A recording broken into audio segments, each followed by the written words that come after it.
I think the next question to ask ourselves is, did I do my best with this story given where I'm at in life and given where I'm at with my skill set? And is this a story I feel proud of and that I'm eager to share with other people? And if your answer is yes to these questions, then I think it's probably okay to give yourself the green light to publish or query or to do whatever next steps you're going to pursue. Welcome to the Fiction Writing Made Easy podcast.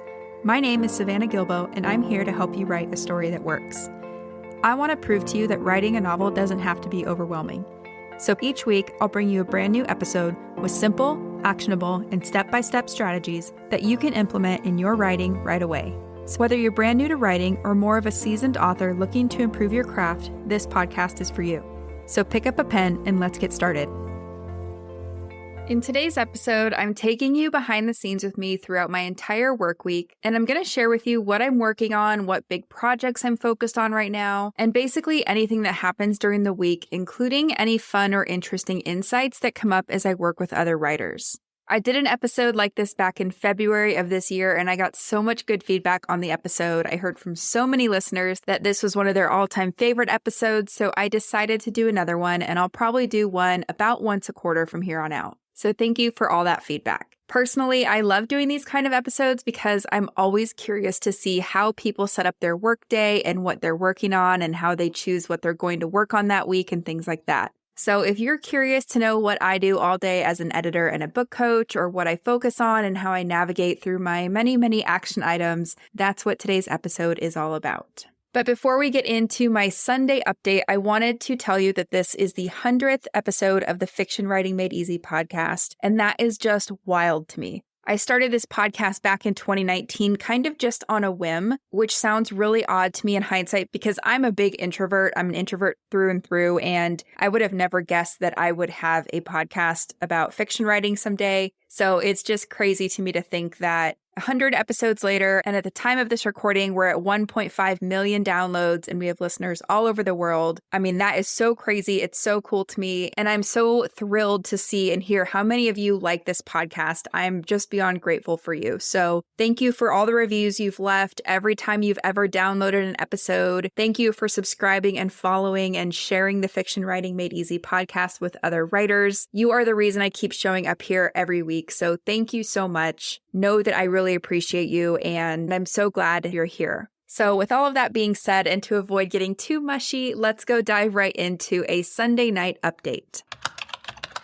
Okay, so this is my first entry for our behind the scenes podcast episode, and it's Sunday evening, which is when I normally sit down with my planner and I take a look at everything that's coming up in the week. I like to know what's coming up in the week ahead because I like to make sure I have enough time blocked out to get everything on my to-do list done. And if I don't kind of check this out on Sunday, then I start Monday morning feeling super all over the place and it's too hectic feeling for me. So knowing what's coming and what needs to get done helps me focus and troubleshoot problems before they happen. So for example, I was just looking at the week ahead and what I have on my to-do list, and I realized that although I wanted to record a handful of podcast episodes this week, I don't actually have enough time to record as many as I wanted to. So you might have heard me talk about this before, but I try to batch record my podcast episodes 5 or so at a time because it takes me a while to edit the audio and to do all the behind the scenes stuff like that. So having a handful of audio files already recorded just helps me be able to do the back end work whenever I have pockets of time here and there.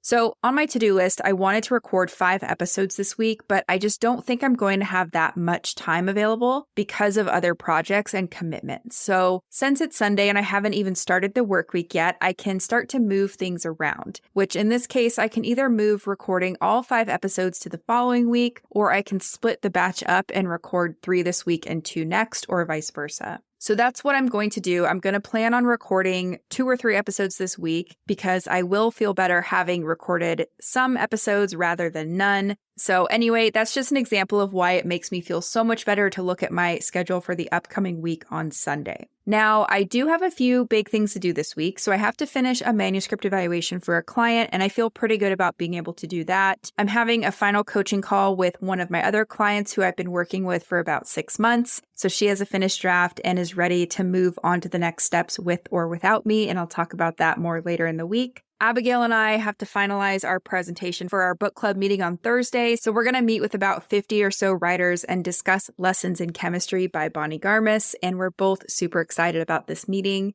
On Thursday, I also have 2 group calls. So one of them is a Q&A with the students in my Notes to Novel course, and the other is a Q&A with the writers who are in my Story Lab membership. I'll talk about that more on Thursday. But other than that, I have a ton of little small things to do in between those bigger things. So I'll get into more details about those as the week unfolds. But those are kind of the big picture things I'm looking at this week. So with that being said, I'm going to end my Sunday update there because I need to go make dog food. So I actually make my dogs homemade food every week following a recipe from a company called Just Food for Dogs. And all 3 of them are obsessed with it. This week, I'm making the beef and russet potato recipe, so it's pretty much what it sounds like. It's beef, vegetables like peas, carrots, green beans, and potatoes, all cooked together in an Instapot with some fish oil and this nutrient blend powder just to make sure they get all their vitamins and minerals and things like that. But yeah, my dogs love it no matter which flavor I make, and it's not very hard to cook. It takes me about 30 minutes to make their food for the whole week. So that's what I'm going to do, and then I'm going to head to bed early because we were up at 5 this morning to take our 2 boys dock diving, so we are all super tired. But anyway, I will be back first thing tomorrow with a Monday morning update, so I will talk to you then.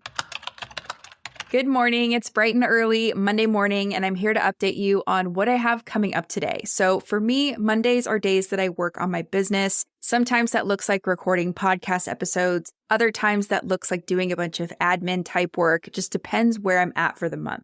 Today is going to be a mixture of podcast work and admin work because I do have to edit a podcast episode. It's an episode where I asked 5 coaches and editors to submit their favorite mindset tip. So I have the audio for each of those, and then I have to kind of stitch it all together and record the intro and things like that. So it shouldn't be too time consuming, but I do need to get that done today. After that, I'm going to be digging in and finishing the presentation for our book club meeting on Thursday, and that's going to take a large chunk of the day. Then I have some other random stuff to do that I will catch you up on at the end of the day. So I hope you have a good day today, and I will check in with you later for my Monday evening update.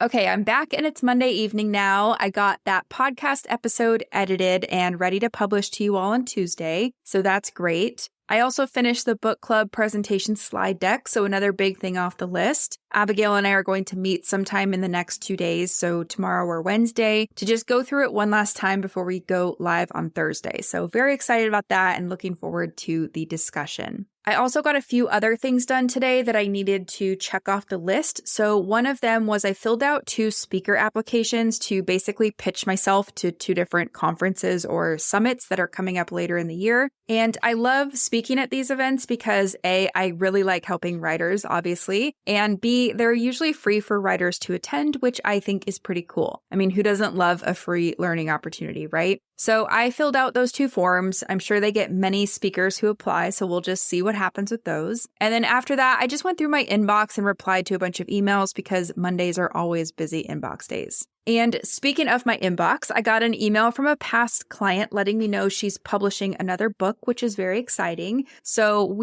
I don't think we worked on that second book together, or if we did, it was in the very early brainstorming phase, and we probably just chatted about it briefly. But anyway, we had worked together on her first book, which has now been published, and she emailed me to tell me that A, her second book was being published, which is very, very cool. But also that B, it was so much easier to write because of the tools that she learned working on her first book. And I love hearing that so much because I really do believe, and I see proof of this every day, that with the proper tool set, writing can be fun and it can be easier. And it's so true. So I'm very happy for this client and I can't wait to share her story all over the place when I'm officially allowed to talk about it. But that was just a piece of good news in my inbox that I wanted to share with you. So that's really it for today. I got done what I needed to get done and I'm feeling pretty good about where I'm at. So now it's time to go walk the dogs and make dinner and stuff like that. So I'm going to sign off for today and I'll be back first thing tomorrow with a Tuesday update. So I will talk to you then.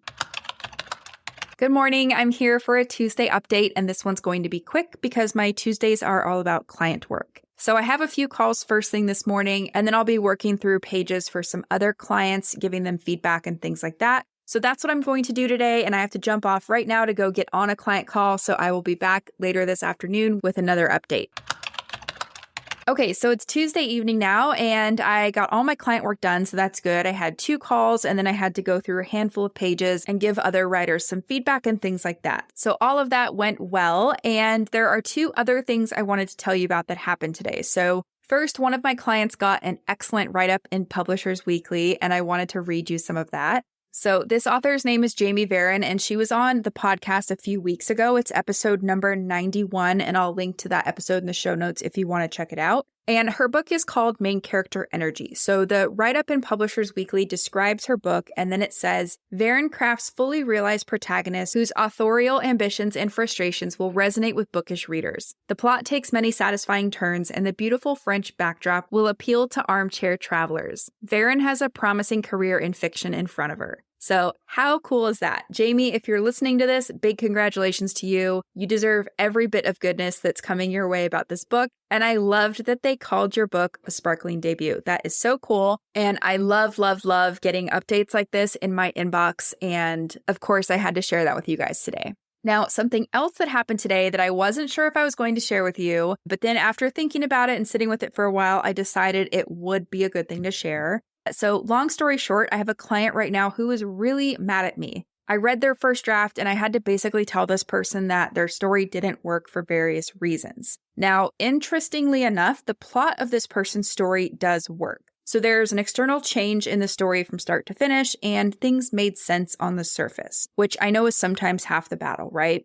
But beyond that, this writer has a few really difficult things to work with. So they have decided to use an unreliable narrator, and they've decided to write in diary entries and real time. So kind of mixing those 2 things together, and a few other things that just made this particular story more difficult to write than others. So just to clarify, it's not that the unreliable narrator or the framing device of the story is a bad idea. I'm not opposed to trying things like that. But it was more of a combination of too many difficult things and then not the best execution of those things that made the draft not work. So, I always like to say that this is a judgment-free zone, right? And that's how I approach the story and the feedback that I gave this author. So I basically said, here's what isn't working and why it's not working. And then on the flip side, here is what is working well and what we can amplify in the next draft. So long story short, this writer is very upset with me right now, and they're upset because from their perspective, it feels like I don't understand what they're trying to do with their story. And they feel like I should see things in the story the way that they see them. So when I say something doesn't work and here's why, they feel like that thing does work and they have a reason why they think it works. So there is a disconnect there, and that's why I wanted to tell you about this in my update today.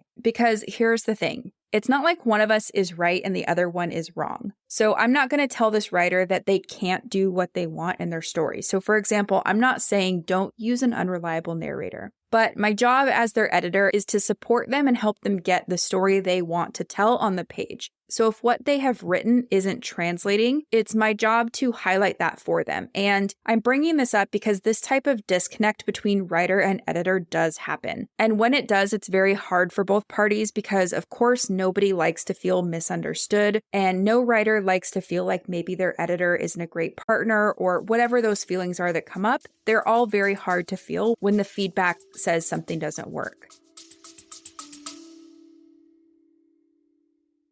Have you been dreaming of writing a novel, but you don't know where to start? Or maybe you've tried writing, but you keep getting stuck halfway through a draft? If so, I have a free training you're going to love. It's called 3 Things You Need to Write Your Novel in 2025, and in this free 60-minute training, I'll share the exact same process my clients and students have used to go from idea to completed manuscript in just months, not years. You'll also learn why most writers never finish their drafts, and spoiler alert, it's not a lack of talent or good ideas, as well as how to overcome feelings of perfectionism, self-doubt, and overwhelm that stops many new writers in their tracks. You can register for this free training at savannahgilbo.com/masterclass. So one more time, that's savannahgilbo.com/masterclass to register for the free training. I hope to see you there.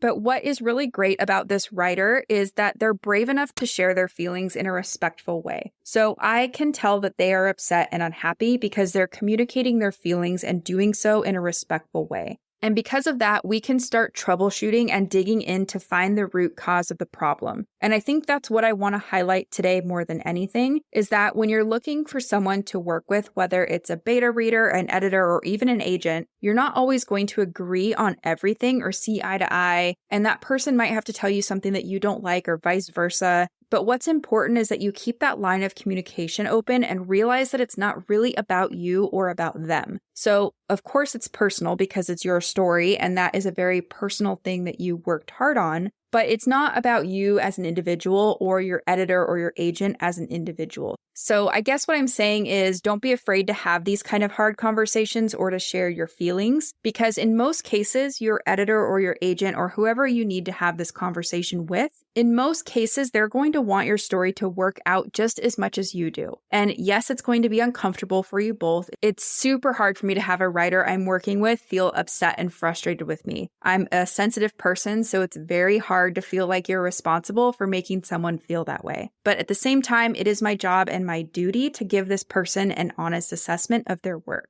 So anyway, it's not comfortable for either party, but if this ever happens to you, and if you can keep that line of communication open, even if it's uncomfortable, you will get it sorted out and your story will end up stronger for it because of the collaboration that goes into the solution. So anyway, just my 2 cents on that. I also wanted to talk about the burden of knowledge that a writer has about their own story, because that's some of what's happening in this scenario. And what I mean by a writer's burden of knowledge is that you know everything there is to know about your story, right? So when you're writing it, you can see it clearly in your mind's eye. But sometimes that doesn't translate onto the page. So when someone else reads your story, they might have a question or 2 or 3 or 5 about why a character did something, or maybe they point out something that doesn't make sense or whatever it is. So you as the writer have the burden of knowledge. It's the burden of knowing everything there is to know about what's happening and seeing it clearly. And it's a burden because it's hard to translate to the page sometimes. So that's why beta readers and editors are so critical to work with in this process. And that's for myself as well. So even though I'm an editor and a book coach, I still have that burden of knowledge about my own stories. So what's clear to me might not be clear to the reader, and that's really important to know. And with this writer specifically, or why I'm bringing it up, is that this is part of this writer's frustration. So in my notes, I will ask things like, why is your character doing this? Or why did she just say this? What is she thinking and feeling? And the writer has a very valid explanation of why or what that person's doing. So the explanation makes total sense to me. And I'm like, yes, that's great. But the context of that explanation is not on the page. So we need to put it on the page so that the reader can see what you're seeing.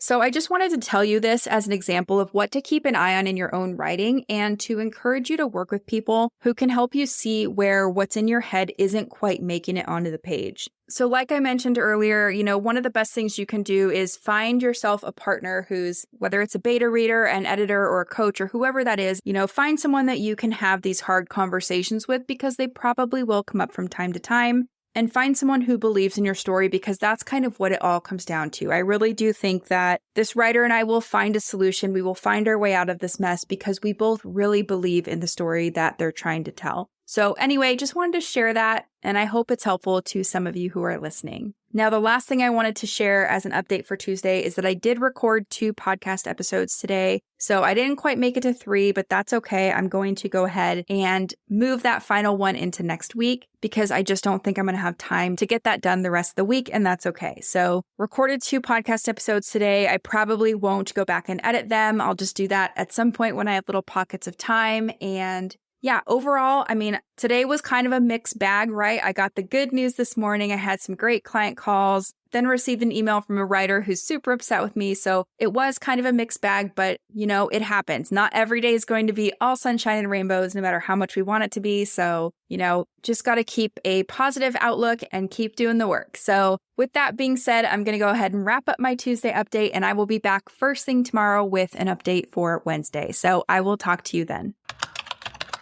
Hello and good morning. It's Wednesday now, and I have some client calls today that are happening first thing this morning. So again, I need to make this morning update quick. But after those calls, I'm going to prepare for the 2 Q&A calls that I have coming up tomorrow. So one of them is for my Notes to Novel students. So if you're currently enrolled in the Notes to Novel program, I will see you tomorrow for our hour-long Q&A. And the other Q&A I'm doing is for my membership. So for those of you who don't know, I have a membership that writers get invited into once they've taken my Notes to Novel course, and it's called the Story Lab. So basically inside of that membership, there are different things that we do each week. In the first week of the month, there is an hour-long training on a different writing, editing, or publishing topic. In the second week of the month, we have group coaching. So I pick 3 to 5 writers to come on camera with me and we talk through whatever's got them stuck, or we might go through a scene and talk about what can be improved and things like that. In the third week, we look at a scene together, so either a scene from a published novel or a work in progress, and we pick it apart to see what that structure looks like and what's working, what's not, and things like that. And then in the fourth week of the month, we have a live Q&A session. So I jump on Zoom with all of my Story Lab members and we do an hour-long Q&A. And since today is Wednesday and the calls are tomorrow, I'm going to go into the form that my students use to submit their questions, and I collect them all and grab any links or resources that I might want to talk about or bring up during the live call and just get all that ready. So that's what I'll be doing later today, along with some other miscellaneous stuff that I will explain more later. So that is my very quick update, and I will be back later today for an evening update, so I will talk to you then. Okay, friends, it's Wednesday evening now, and I got all the prep work done for my Q&A calls tomorrow. I also had some lovely calls with my private coaching clients that I'll talk about more in a second. And then I had some random admin stuff to catch up on after that. So one of these admin things was I had to write a handful of emails to promote an event that I'm speaking at in September. And I know that might sound crazy because it's July, but whenever I'm able to, I like to get ahead of work like that. So I had the information and I just needed to sit down and write the emails and get them scheduled. So that's what I did, and it felt good to get that checked off the list. But what I really wanted to talk to you about or update you on is what I talked about with 2 of my coaching clients today. So one of them had a finished draft and she's about to be out on submission for the second time. So long story short, she had an agent, but the relationship didn't totally work out. So they ended their relationship and now she's looking for new representation. And in case you're wondering, yes, that does happen sometimes. And in this situation, it was all very amicable, but that's where she's currently at. So before she sends her story out again, before she queries again, we wanted to make sure that her story was as good as it can possibly be. So we already made some changes to her overall story based on feedback she had received from some of the rejections that she had received, and we felt really good about those overall changes. But then we kept both feeling like something was off with the first chapter and we just couldn't pinpoint it. So we kept asking ourselves, like, is this really the best way to start the story, or can we do better? And what would that look like? And what we ended up realizing is that her opening chapter didn't speak to the big picture enough. So it was a good opening chapter and it did work from a technical perspective. But if we zoomed out and kind of thought outside the box and thought about what kinds of questions readers would be asking coming out of this chapter or how they would be feeling, we kind of realized that it just wasn't as good as it could be. So we brainstormed some ideas of things we could do to either tweak the current opening chapter to make it speak to the big picture of our story more, and some options of what it would look like if we just kind of trashed the whole first chapter and said, where could we start that's maybe a little different, but that gets readers asking the right questions and feeling kind of that overall tone of the story that we really wanted to establish in the beginning. So it was a really interesting thought experiment for us because we have been working on the story for so long and we had both kind of fallen in love with the opening and maybe weren't looking at it as objectively as we both could have. And that happens sometimes, right? It's hard when you're looking at the same story for so long and you just kind of get used to certain chapters or certain details being there. And especially when they work, it's like hard to talk yourself out of keeping them. But sometimes it's really good to just kind of zoom out and think of, what do I really want the reader to be experiencing at this point in time? And are these details or are these chapters the right fit for the effect that I'm trying to have? So her homework today, leaving our call, is that she's going to go and revise that opening chapter, and I'm very excited to see what she comes up with. I think this is the right call for sure, and it's going to be really fun to see how her querying goes now that she has an even better query letter, an even better synopsis, and she'll have an even better opening chapter by the time we're done working on it. So very interesting and very excited to see where that goes. In my other client call, we talked about this writer's next steps. So this writer has finished her third draft, and now she's heading in the direction of indie publishing her book. And one of the questions she asked me today was, okay, are we sure that this is ready to go? Are we sure there's not more I can do before it's published? And my answer to her was kind of like, okay, look, we can tweak any story all day and it will probably never be perfect. There's always going to be something that could have been done better. But at the end of the day, we kind of have to just ask ourselves some questions. So number one, is tweaking this story what you want to spend all of your time doing? So do you want to work on this story for 3, 4, 5 more years? And then on the flip side of that question, I asked her if she felt good about where her story is at now. So I asked her if she's proud of the state of her current manuscript and does she look forward to sharing it with others as it sits now. And I could kind of hear her light up when she answered that question. She was like, yes, I am super proud of this. I love the story as it is. And she felt ready to move on to other projects. So to me, her answer is really indicative of the next best step for her, and that is to publish and get this story out into the world. And I wanted to share this with you today because if you're ever in a similar situation, I think it's really important to realize that no matter how much you edit something, it's probably never going to be perfect. And I've even heard some of my favorite authors say that in hindsight, there are things they would have done differently or things they would have changed about their published books, but none of those things would have really stopped readers from loving them. So it's really just kind of in the author's head, things that they would have done different. And it's interesting to think about how there are things they wanted to change, but readers still love the stories. They still experience the story and have emotional reactions to them. They fall in love with characters, and things like that. And that's really what most of us want from our stories, right? So it's interesting that in hindsight, yes, there are things they would have changed, but still look at the effect that their stories have had on readers, and things like that. So knowing a story can never be 100% perfect. I think the next question to ask ourselves is, did I do my best with this story given where I'm at in life and given where I'm at with my skill set? And is this a story I feel proud of and that I'm eager to share with other people? And if your answer is yes to these questions, then I think it's probably okay to give yourself the green light to publish or query or to do whatever next steps you're going to pursue. It also helps to have beta readers and or an editor or a coach or an agent or somebody in your corner who can kind of say, yes, I agree with you. It's time to let this project go and get it out into the world. So anyway, just some food for thought. I know that a lot of writers get into this position where they're just like, I could spend so much more time working on this, but to what end, right? Knowing that something can never be perfect, to what end do we want to keep editing when it's really just time to take that next step? So just some food for thought, and I'm going to go ahead and wrap up my Wednesday update there. So I will see you tomorrow morning for another update, and I will talk to you then.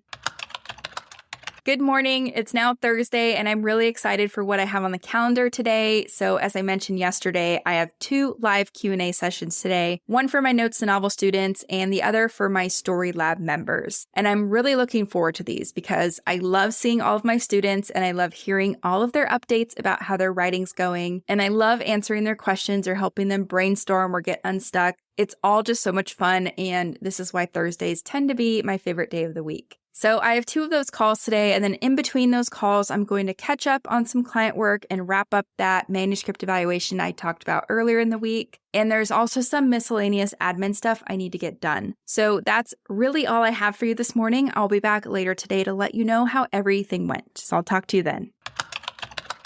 All right, I'm back for a Thursday evening update, and I can't believe I forgot to mention that today is book club day in my morning update. So I literally just got off our book club call, and it was so much fun. Shout out to anyone who joined us to talk about Lessons in Chemistry by Bonnie Garmus. We talked about so many interesting things, whether it was craft related or more general about the story. And oh my gosh, the people who showed up had the best questions and comments. I swear sometimes Abigail and I talk about how you all could lead the book club meeting because you have such excellent insights. So if you came to the meeting, thank you. I so appreciate you for being there and for participating. It was a ton of fun. But for everyone else who did not attend, I think my favorite thing that we talked about in the book club meeting was how a character-driven story, or how a story where the internal genre takes the lead, there still needs to be concrete character goals and concrete conflict. So I'll probably do a whole episode on this soon, but I'm going to talk about it quickly here. At one point in the meeting, I asked everybody who they thought the antagonist of the story was, and almost everybody said the patriarchy. And if you've read the book, you might be thinking, yes, this is true. But there are multiple characters within the story who represent the patriarchy and who essentially are the face of the patriarchy. And there's one particular character who's the main character's boss, who I would say is the primary antagonist and who represents everything the patriarchy stands for. for. And in the meeting, we talked about how when you are writing a story like this, it's really important to take something like the patriarchy or the government or whatever that force of antagonism is in your story and give it a face. So what are the kind of on the ground ways that your protagonist will come up against, in this case, the patriarchy? And so there are multiple characters in the story that kind of put her up against what the patriarchy stands for. And it's just really important to have that one main antagonist that might not speak for the patriarchy, but that really represents, everything the patriarchy stands for, just to make the story a little more concrete and honestly easier to write. So Abigail and I both see a lot of writers who want to write these great stories that, talk about things like the problems with the patriarchy or the problems with the government or the problems with healthcare, whatever that kind of nebulous general antagonist is. And they struggle to get through their drafts, specifically Act 2, because it can be really hard to show actual meaningful conflict when you're up against something like the government. So if you're writing a story like this, I would say that the biggest takeaway that I can share with you from book club is to give your force of antagonism a face. So, whether or not they work for that force of antagonism or they're just representative of the ideals of that force of antagonism, I think either could work, but just something to consider. And if you're writing a story like this, you might find the recording of this book club meeting really helpful. So I will put the link to that in the show notes if you want to check it out. And I am going to do a podcast episode on this soon, so also stay tuned for that.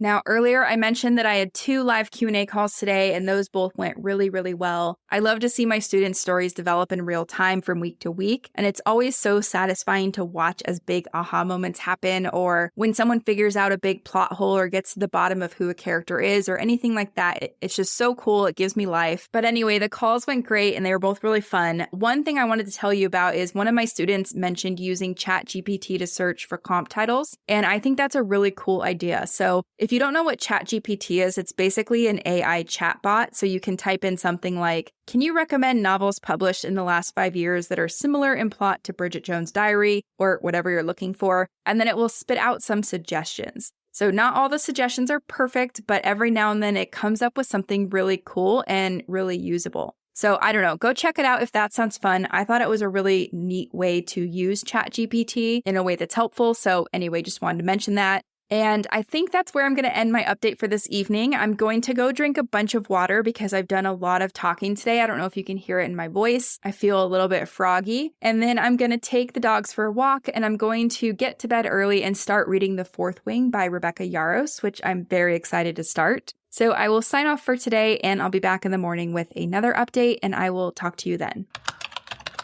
Hello. Happy Friday. I'm recording my update a little later than normal today because I had to take one of my dogs, Luna, into the vet to get a shot, and it was just a normal yearly shot, so don't worry. But now I'm starting my workday a little bit later, which is fine. I don't have any client calls today because Fridays are kind of my catch-up days or days when I finish big projects and things like that. So my main focus for today is to actually start planning for this 5-day challenge that I want to do in September. And you'll hear more about it the closer to the time it goes live. But basically, I want to get a bunch of writers together for a 5-day challenge where we work on developing high concept ideas. So ideas that you can easily communicate in one sentence that really hook someone's interest and make them want to read more. And I have some fun ideas planned for this. So today's just going to be kind of those really early stages of mapping that whole thing out. And I have a few other things on the list today, but I'll tell you more about those when I come back for an evening update. So I'll talk to you a little bit later.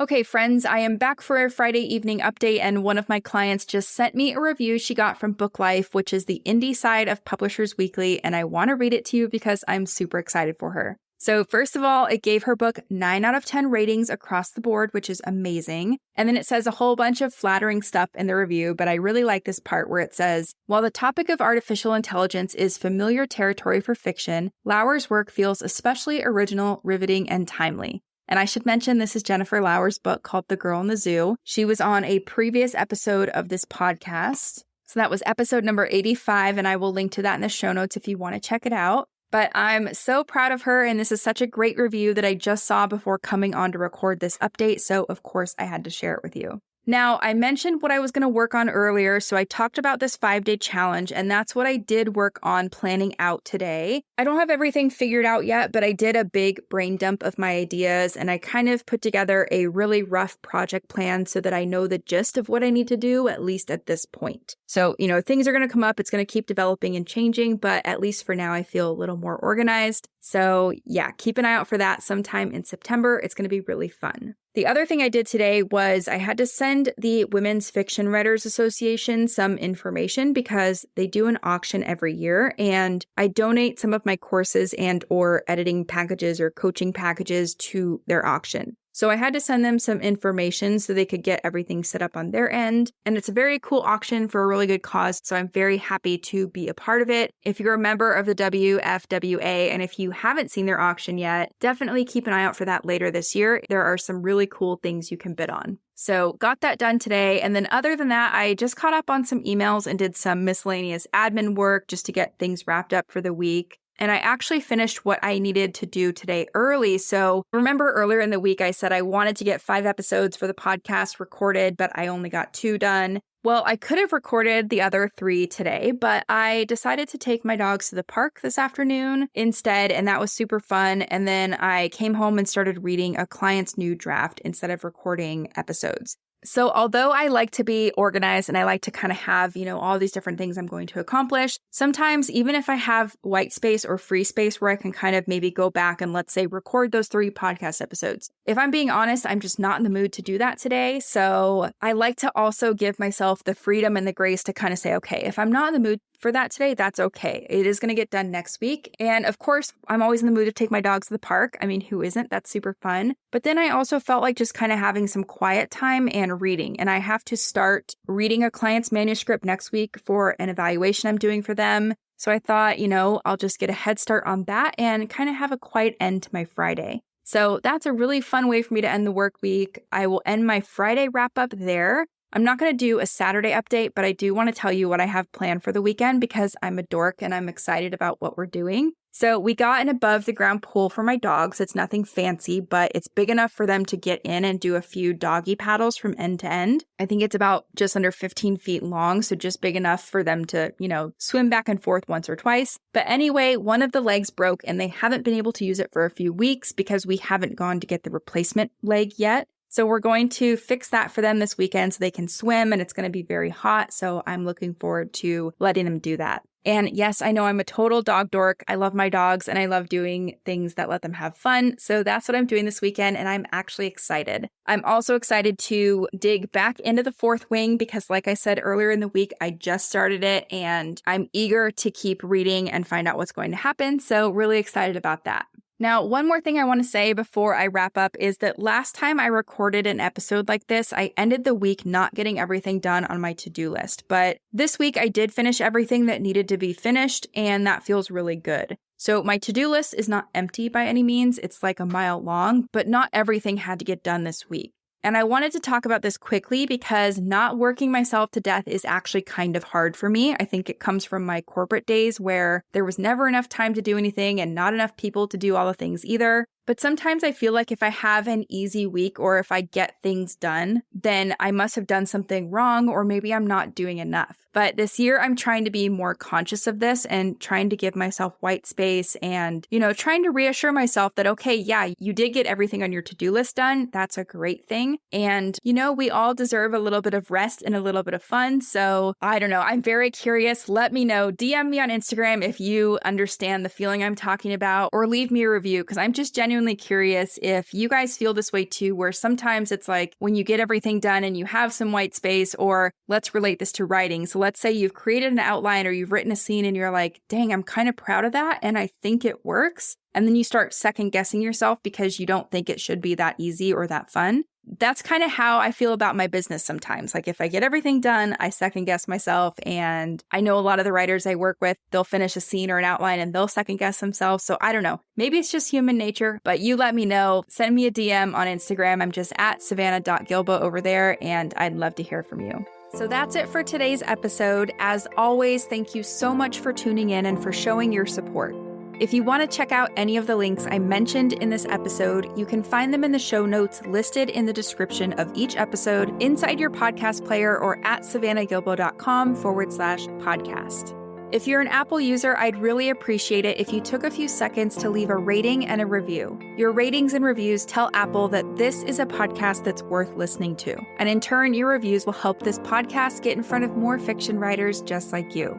And while you're there, go ahead and hit that follow button because there's going to be another brand new episode next week full of actionable tips, tools, and strategies to help you become a better writer.